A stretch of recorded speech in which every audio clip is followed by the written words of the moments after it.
Hello friends.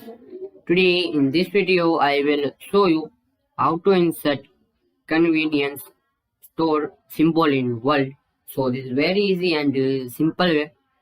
So first you need to click on insert. Now click on symbol. Now click on more symbols. Now in this list font select this one and character code is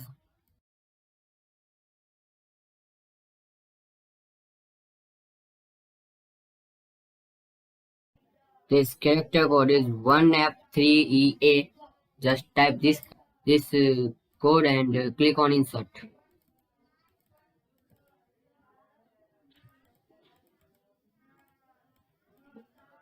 So hopefully guys you like this video. Please like, share and subscribe my channel. Please comment this video work for you or not.